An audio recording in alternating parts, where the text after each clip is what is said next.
Saúde a amada igreja com a paz do Senhor. Amém. É motivo de grande alegria estar aqui na presença do Senhor, quando já ouvimos os hinos que foram louvados, quando já ouvimos a palavra que o Senhor tem nos dispensado para essa noite, quando sabemos que o Senhor, Ele é um Deus que ama missões, não é verdade? E cada um aqui foi alcançado por missões.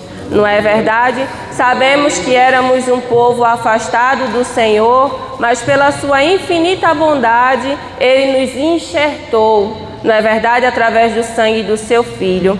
E eu gostaria de ler com a amada igreja em Ezequiel, o capítulo 3, do 16 ao 21.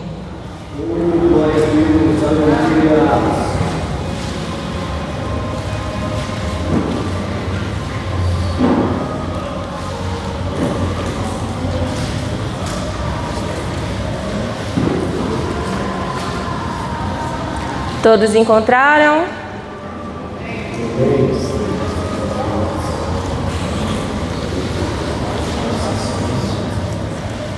E sucedeu que ao fim de 7 dias veio a palavra do Senhor a mim, dizendo: Filho do homem, eu te dei por atalaia sobre a casa de Israel, e tu da minha boca ouvirás as palavras e os avisarás da minha parte. Quando eu disser ao ímpio, certamente morrerás, não o avisando tu, não falando para avisar o ímpio acerca do seu caminho ímpio, para salvar a sua vida, aquele ímpio morrerá na sua maldade, mas o seu sangue da tua mão requererei. Mas se avisares o ímpio, e ele não se converter da sua impiedade e do seu caminho ímpio, ele morrerá na sua maldade, mas tu livraste a tua alma. Semelhantemente, quando o justo se desviar da sua justiça e fizer maldade, e eu puser diante dele um tropeço, ele morrerá. Porque, não o avisando tu, no seu pecado morrerá, e suas justiças que praticara não virão em memória, mas o seu sangue da tua mão requererei. Mas avisando tu o justo, para que o justo não peque, e ele não pecar, certamente viverá, porque foi avisado, e tu livraste a tua alma. Amém? Nessa passagem a gente vê aqui Ezequiel falando sobre o Senhor, sobre a palavra que o Senhor trouxe até ele. Mas no capítulo 1 de Ezequiel a gente vê o Senhor se revelando a Ezequiel, dando-lhe visões, dando-lhe o céu aberto, e através dessas revelações Ezequiel se sente fraco, porque quando a gente está na presença do Senhor, quando o Senhor se revela a nós, nós não aguentamos, nós nos prostramos em adoração ao Senhor, porque o Senhor é aquele que tem todo o poder e toda a autoridade, e o Senhor conhece que a gente é fraco, o Senhor sabe que a gente não tem força, mas aqui a palavra do Senhor vai dizer que depois de 7 dias, a palavra do Senhor vem até Ezequiel, e Ezequiel recebe uma missão, a missão de ser uma atalaia, a missão de ser um vigia do Senhor, a missão de ouvir a palavra de Deus e anunciar para que o ímpio não morra no seu pecado, nem o justo se desvie da sua justiça e pereça, porque muitas vezes a gente pensa que a gente está na casa do Senhor, que a gente está servindo a Deus e que nossa graça, ela justifica os nossos erros, mas não é assim. A gente sabe que a graça é um dom de Deus, que a graça nos foi concedido pela sua misericórdia, mas a graça custou um preço muito alto, a graça custou um preço de sangue, a graça custou um preço de cruz, a graça custou a vida daquele que sem pecado se entregou por amor a mim e por amor a você. Então Deus nesse momento Ele está dizendo que muitas vezes Ele está avisando avisa tanto o ímpio, Ele avisa o justo. Não é assim que eu quero que você faça, não é assim que eu quero que você haja, não é assim que eu quero que você fale, não é assim que eu quero que você ande, não é assim que eu quero que você coma, que você beba, que você viva a sua vida. Mas muitas vezes nos colocamos como inimigos do Senhor, porque aquele que não obedece a Deus se torna seu inimigo. Aquele que não ouve a palavra do Senhor e endurece o seu coração se torna alguém aborrecível ao Senhor. Então que aprendamos nessa noite que Deus é um Deus de misericórdia, que Deus ele é um Deus de amor, mas que Deus também é um Deus de justiça, que Deus é um Deus que mostra, que Deus é um Deus que cuida, que Deus é um Deus que avisa, mas chega o momento da cobrança. E quando a cobrança chega, não adianta dizer, ó Senhor, me ajuda, porque Ele deu oportunidade. Muitos estão aí esperando coisa de homens, esperando oportunidades da terra, se vangloriando nos seus bens, nas suas casas, mas haverá um dia que casa, carro, que bens materiais, que dinheiro não lhes servirá de nada. Quando aquele dia o Senhor vier buscar a sua igreja, todo olho contemplará, mas não dará mais tempo de se arrepender. Então, neste momento, Deus nos chama, neste momento, nesse culto de missões, Deus nos chama para nos colocarmos como atalaias, como vigias, como aqueles que estão ouvindo a palavra e que estão indo anunciar a palavra, que estão vendo o justo cair em tentação e que estão avisando o justo para que ele não peque. E a gente vê que o Senhor, em diversos momentos, Ele chama diversas pessoas para cumprir esse chamado de anunciar. Com Moisés não foi diferente.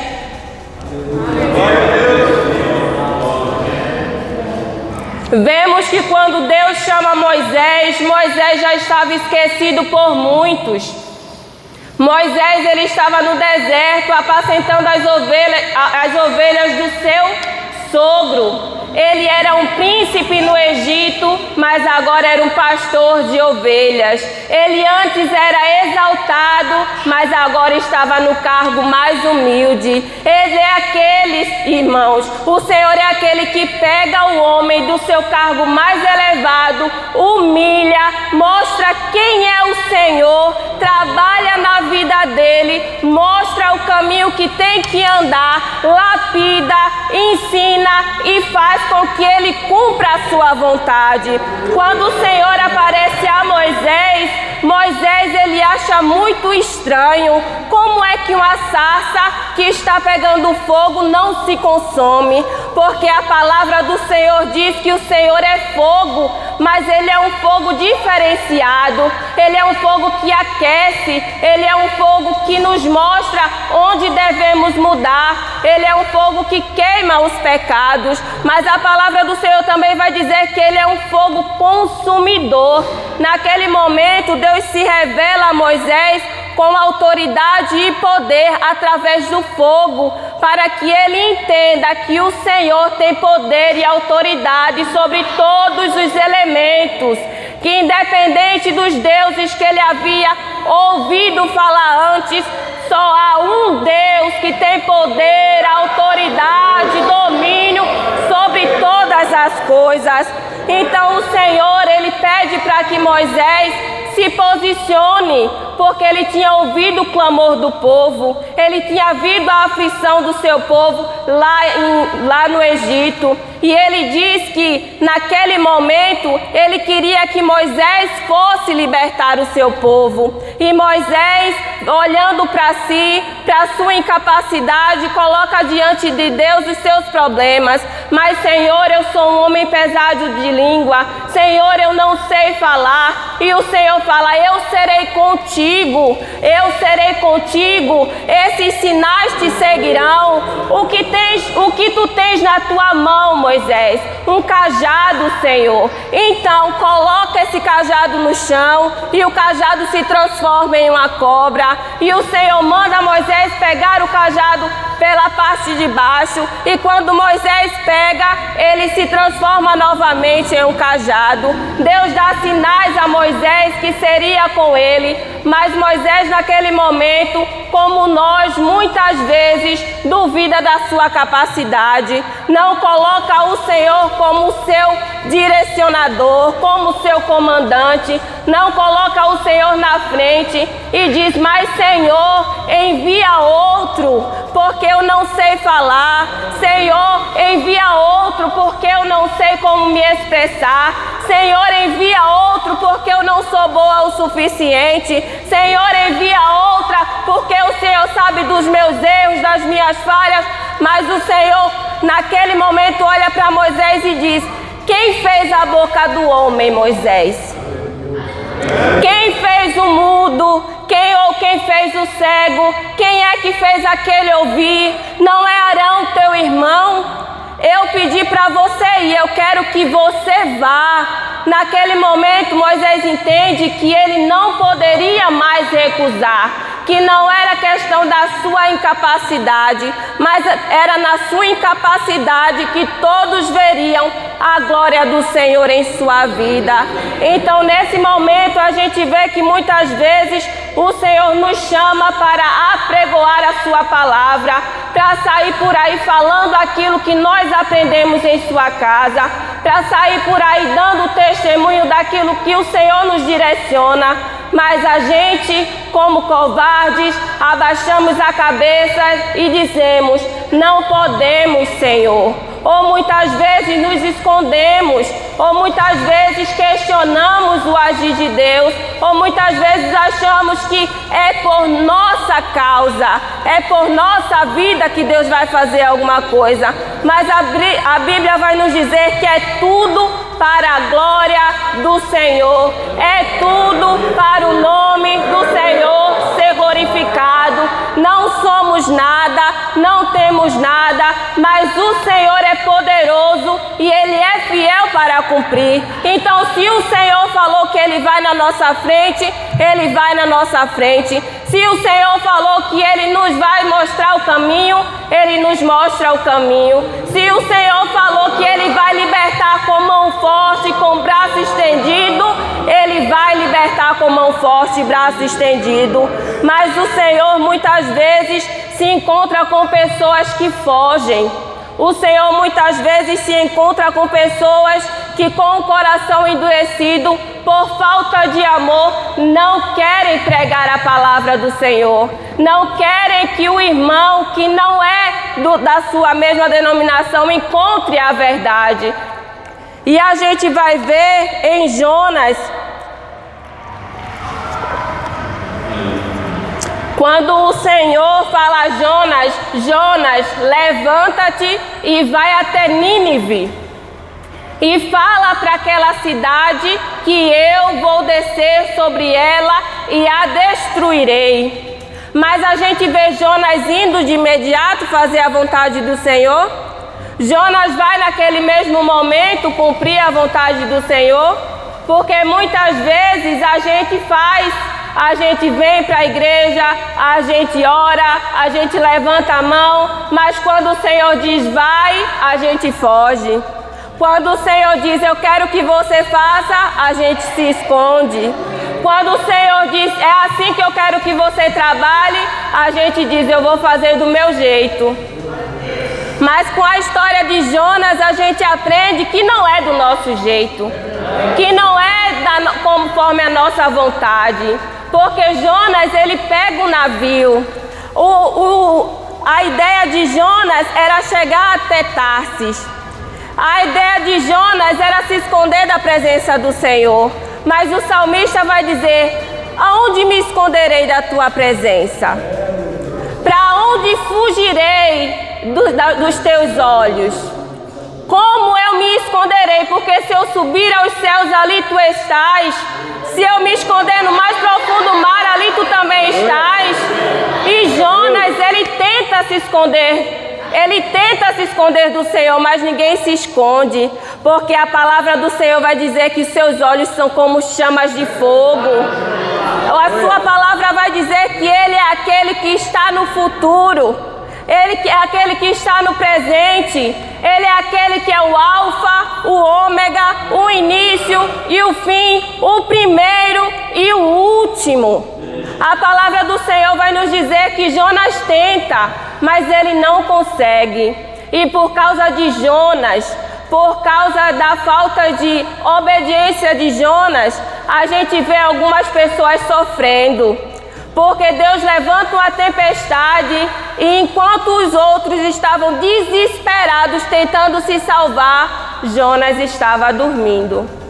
E muitas vezes se encontram assim, enquanto vidas estão tentando se salvar, a gente está dormindo, a gente está anestesiado, a gente está preso no nosso próprio mundo, vivendo a nossa própria vida, buscando os nossos próprios objetivos e se esquecendo que a palavra do Senhor nos diz que a gente tem que buscar primeiro as coisas dos céus, porque as demais coisas nos serão acrescentadas.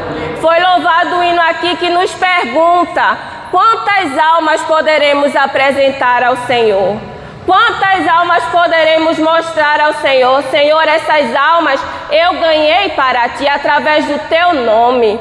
E ali a gente vê que Jonas está ali, tranquilo, dormindo. E os marinheiros tentando se salvar, jogando os alimentos, suas fazendas, até que um veio dormindo e faz: por que dormes?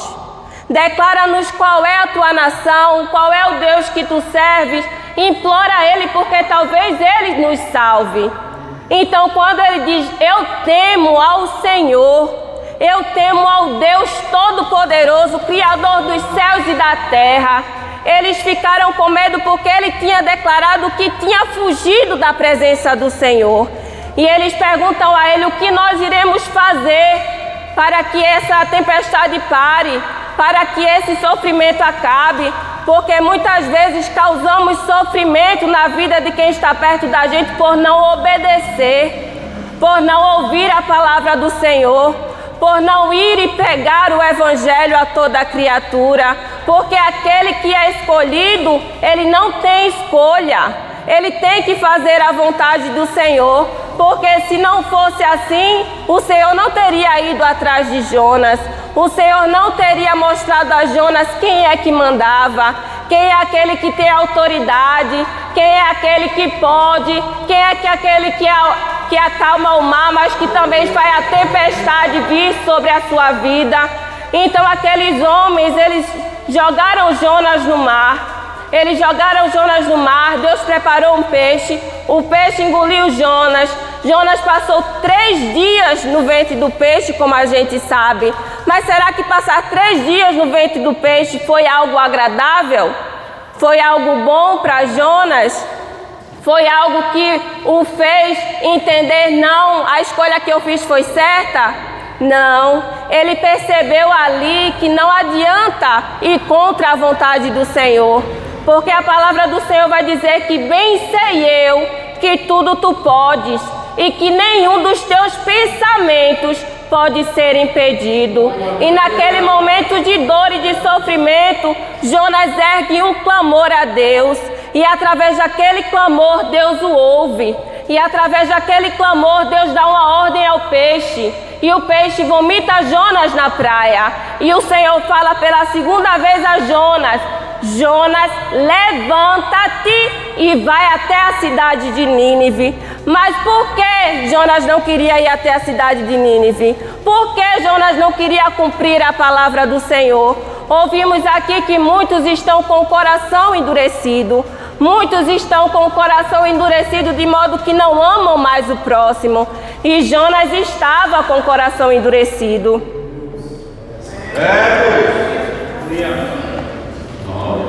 A cidade de Nínive era uma cidade pagã, uma cidade cruel, que Deus iria destruir ela. Por quê? Porque os seus pecados já tinham chegado até o céu.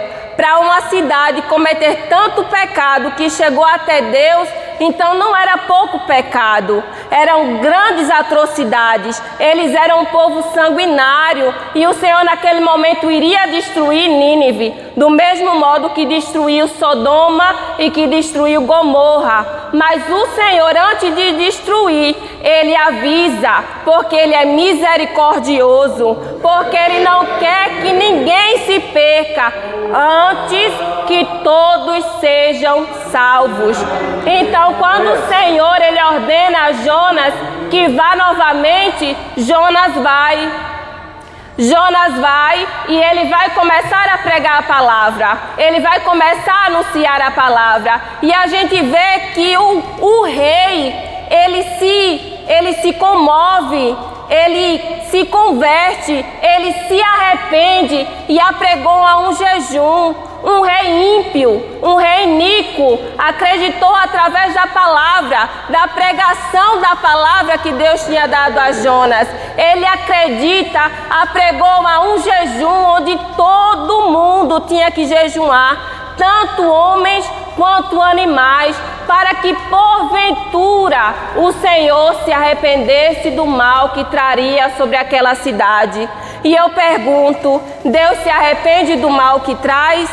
Deus se arrepende daquilo que é contrário à sua natureza fazer? Porque sabemos que o nosso Deus é um Deus de bondade, sabemos que o nosso Deus é um Deus de misericórdia, sabemos que o nosso Deus é um Deus de amor, sabemos que o nosso Deus é o Deus que vai e transforma as pessoas. E naquele momento, quando todo o povo de Nínive se arrepende, Deus concede misericórdia e não destrói Nínive. Mas ao contrário, Jonas não fica feliz.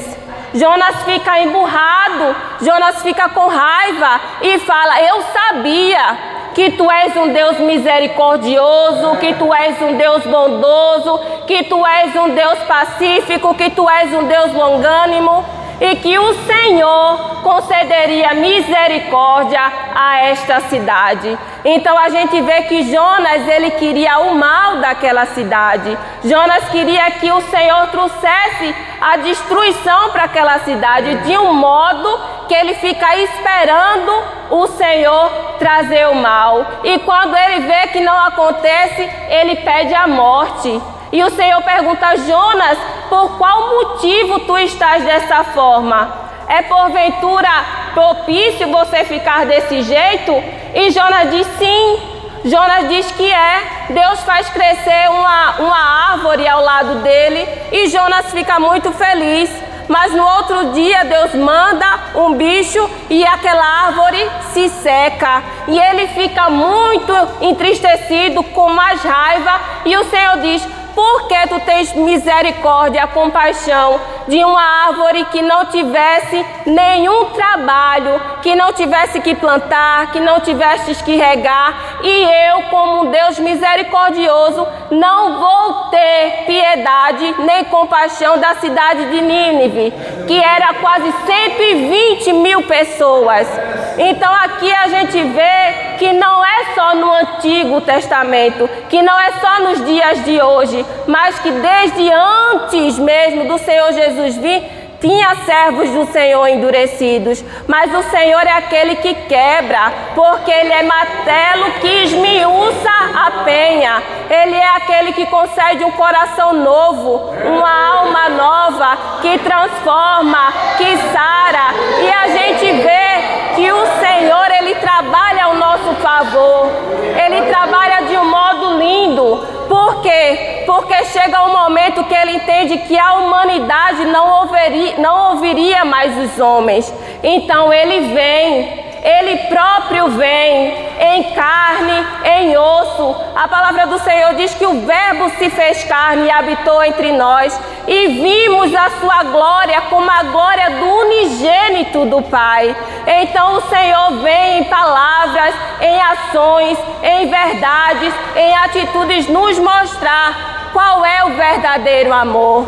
Porque o Senhor, Ele abençoa quem o perseguia. O Senhor, Ele ama aquele que estava no caminho das trevas. O Senhor é aquele que guia de volta para o caminho da luz. Então a gente vê que em determinadas ocasiões Deus vai nos chamar a atenção. Deus vai nos pedir que a gente seja atalaia. Deus vai nos mostrar o caminho da verdade, para que a gente pregue em tempo e fora de tempo, porque a palavra do Senhor diz que o tempo está acabando, que vai chegar a hora que não dará mais tempo, que chegará o momento em que todos nós seremos arrebatados, mas que aquele que quiser subir tem que estar com as suas vestes limpas, tem que estar com as suas vestes alvas como a neve, tem que ter bênçãos, tem que ter trabalhos para apresentar ao Senhor. A gente tem que fazer o que a palavra do Senhor nos manda. O Senhor Jesus, Ele nos deu uma comissão. Ele disse: ide por todo mundo e pregai o evangelho a toda criatura.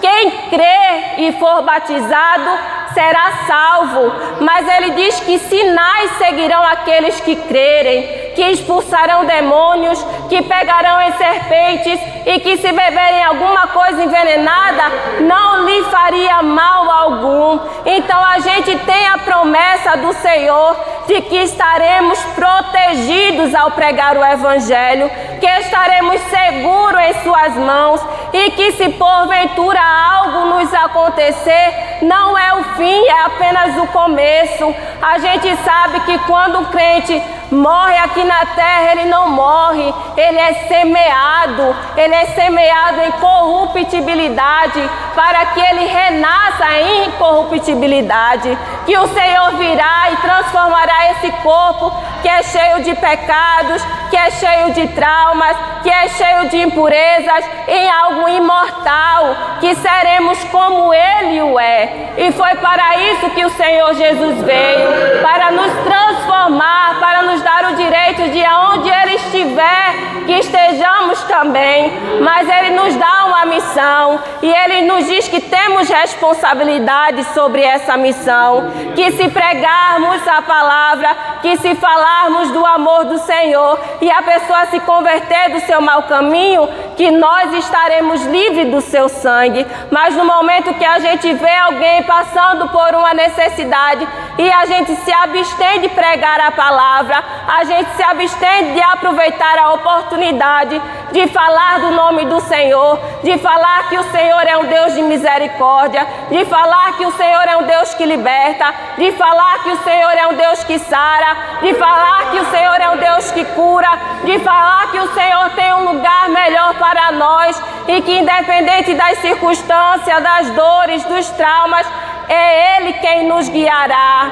Então que nós possamos, como igreja do Senhor, como a igreja missionária, como a igreja que foi alcançada por missões, porque sabemos que Cornélio, ele estava em casa, ele estava orando, ele era um homem bom, ele era um homem que dava esmolas, mas algo faltava a ele, faltava se arrepender, faltava conhecer a Jesus, e o Senhor lhe dá a oportunidade de conhecê-lo. O Senhor aparece a ele e ao mesmo tempo aparece a Paulo. O Senhor mostra a Paulo que através do sangue de Jesus nós gentios fomos santificados, nós gentios podemos adentrar como filhos amados, sermos cuidados e zelados nos mínimos detalhes pelo Senhor.